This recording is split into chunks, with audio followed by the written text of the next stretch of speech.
संसार में जब कोई तुम्हारा ना होवे, दुनिया साथ छोड़ देवे, तब घबराना मत, न परेशान होना, न चिंता में पड़ना। हम भारत के लोगों से कहेंगे, भैया जो जबलपुर के पागल यहां कथा सुन रहे, मेरे पागलों, मेरी प्रार्थना है दुनिया तुमको ठुकरा दे तो तुम हीन मत समझना, तुम अपने आप का मन मलिन मत करना, चले आना गोविंद के दर पर, ये मुस्कुरा कर तुमको गले लगाएंगे। कोई बात नहीं है, हमारे सबको जिनका कोई नहीं, उनके तो रघुनाथ, उनके तो ठाकुर, ठाकुर के अलावा भला कौन हमारा, भगवान के अलावा। लेकिन डूब जाओ इनमें, अभी तो हम केवल और केवल भगवान के बनने का नाटक कर रहे। विचार करो, जिस दिन भगवान के हो जाएंगे भगवान क्या कहे। इस संसार में जब सब जगह से थक जाना, तब हमारी गोविंद की गली में आ जाना।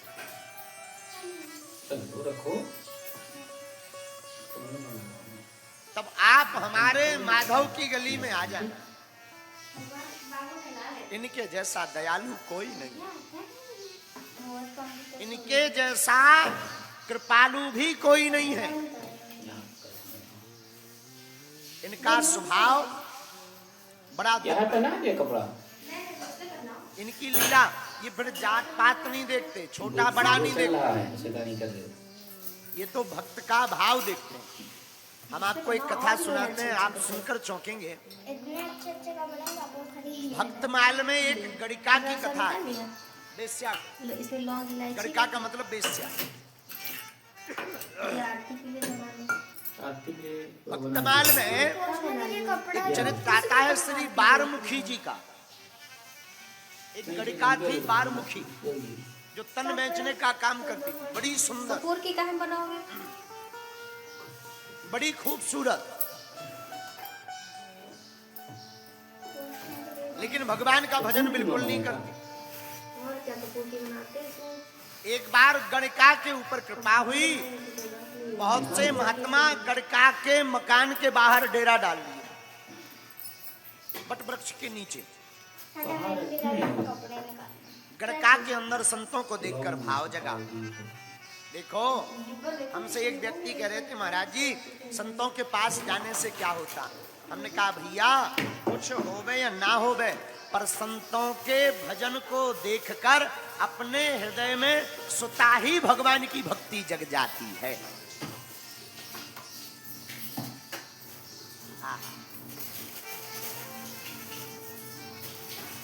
उस गणिका ने देखा सब महात्मा भगवान का भजन कर रहे हैं, हमने अपना जीवन व्यर्था गमाया, वासना में लिप्त होकर गवाया, तन को बेचा, भगवान का नाम नहीं जपा, आंखों से आंसू भरकर रोने लगी। ये किसके कपड़े हैं, गाना नहीं क्या? हाँ। सोचने लगी, जब तक हमारा तन सुंदर है तब तक तो संसार के लोग हमें मानेंगे, उसके बाद हमारा क्या हो।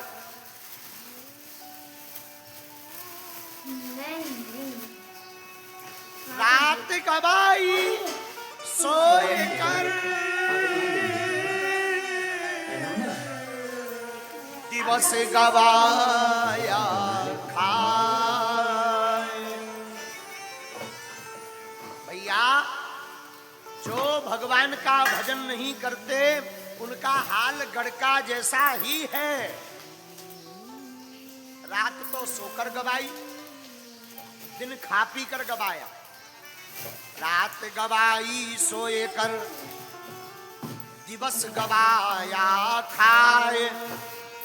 हीरा जन्म अनमोल था, कौड़ी बदले जाए।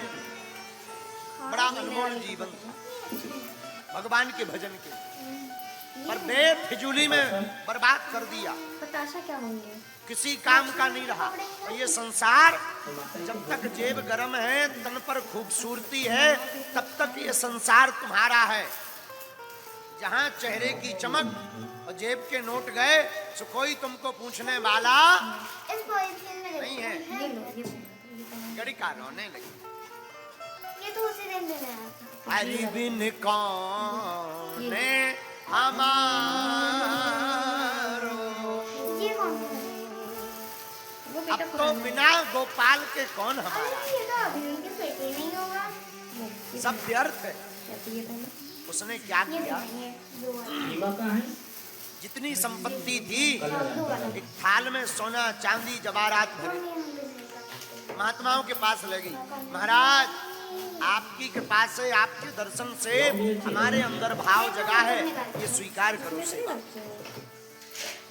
हाँ ये महात्माओं ने परिचय पूछा, कौन हो तुम? नीचे मूड डालकर, सिर डालकर बोली, महाराज हमारा परिचय मत दो, मैं बड़ी पापनी हूँ, घोर पापनी।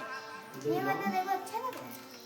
2 लौंग बेस्या हूँ। पार्टी के लिए 2 लौंग यहाँ प्रसाद में, 2 इलायची। महाराज मैं इतनी पापनी हूँ, बाहर से तो मैं ठीक दिखाई पड़ रही, पर महाराज मैं इतनी पापनी हूँ कि अगर मैं नरक में भी जाऊं तो नरक के जीव भी मुझसे घृणा करेंगे। ये वाला दो। ये मैं इतनी पापनी ये वाला दो, देखो ना आस्तीन। हूँ। आप हमारा परिचय मत पूछो, ये वाला। आप तो हमारी सेवा स्वीकार। हाँ। महात्मा नाराज हो गए, गणिका का संपत्ति हम नहीं लेते, जाओ हटो यहाँ से। और सुनो, मुंह मत दिखाना, तुम्हें भगवान ने ये तन बेचने के लिए नहीं दिया, भगवान ने ये खूबसूरत तन परमात्मा को रिझाने के लिए दिया। और तुमने 2 कौड़ी के कामी पुरुषों में सब बर्बाद कर दिया। मम्मी की खाली डंडी बड़ी डिजाइन बड़ी। वासना में डूबी रही, कामी पुरुषों का संग किया, अब तुम्हारा कोई नहीं है। गणिका रोने लगी, आंखों में आंसू भरकर बोली, महाराज अगर गंगा नदी ही हमको त्याज्य कर देगी तो हमारा भला कैसे होगा। गुरु ही हमको त्याग देंगे तो शिष्य का कल्याण कैसे होगा। आप तो दयालु हो, आप तो स्वीकार करो। महात्माओं ने स्वीकार नहीं किया।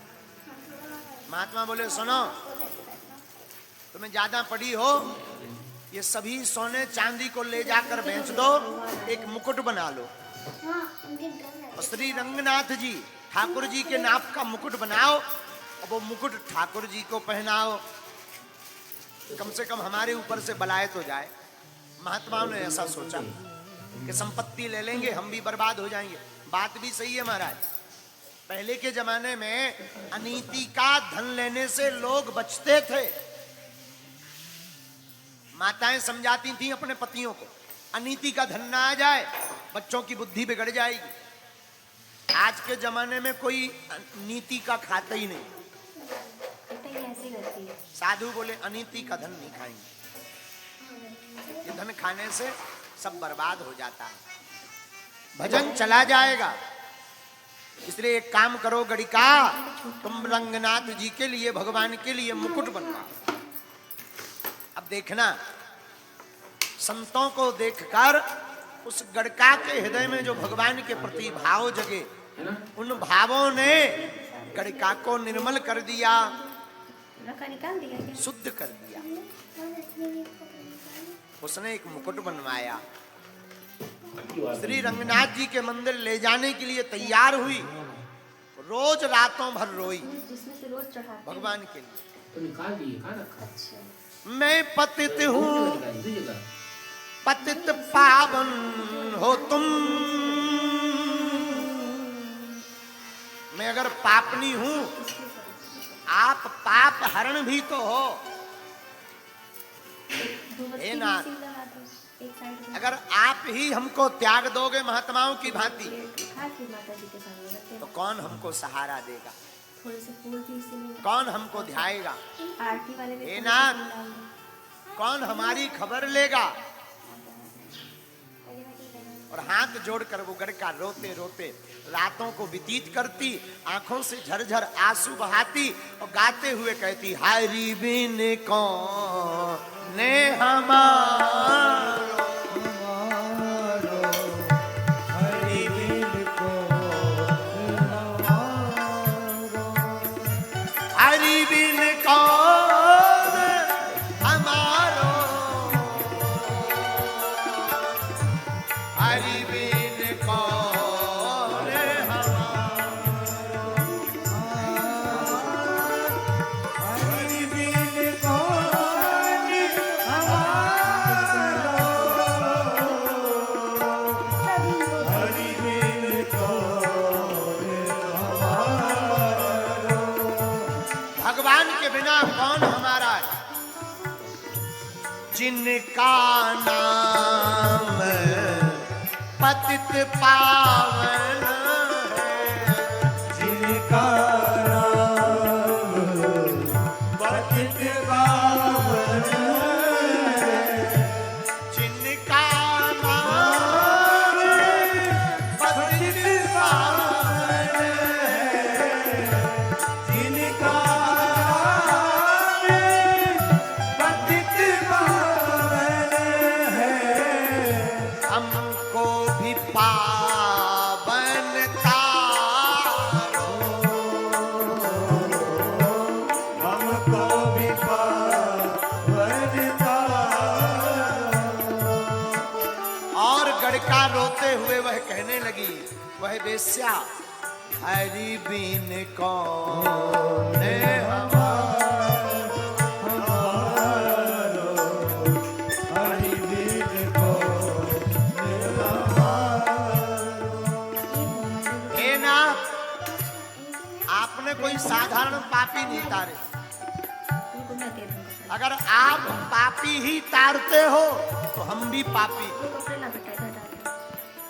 और एक बात और, नाथ, आप हमारे जैसे पापी नहीं तारोगे तो आपको कोई सर्टिफिकेट नहीं देगा कि आप पतित पावन हो। फोटो वाली माता जी का तो नहीं है।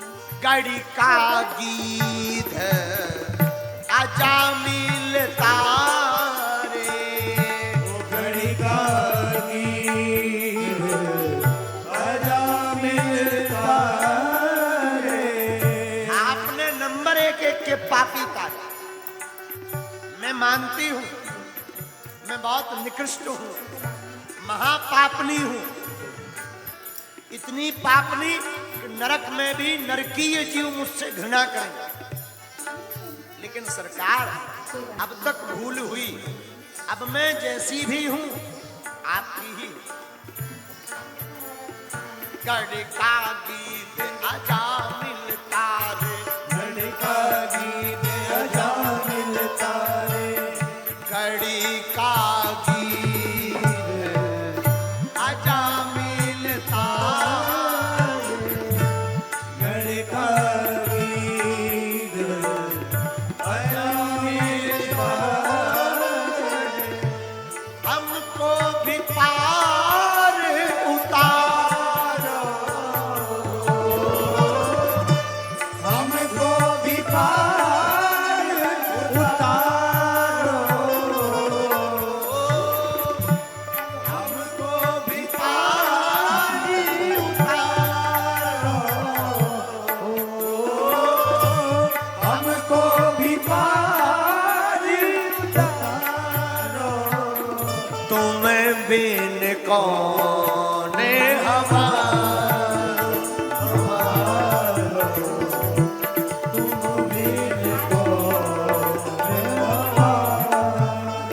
हमारो, प्रभु बिन कौन हमारो।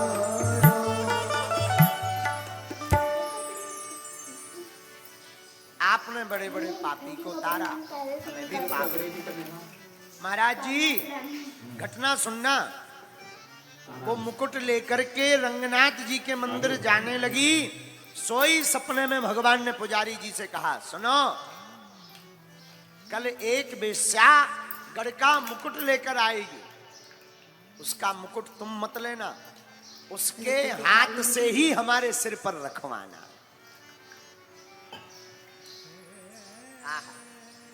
धन्य है। इसीलिए हमारे प्रभु का नाम दयालु। रुक जाओ, देख रहे हाथ खाली है क्या मेरे?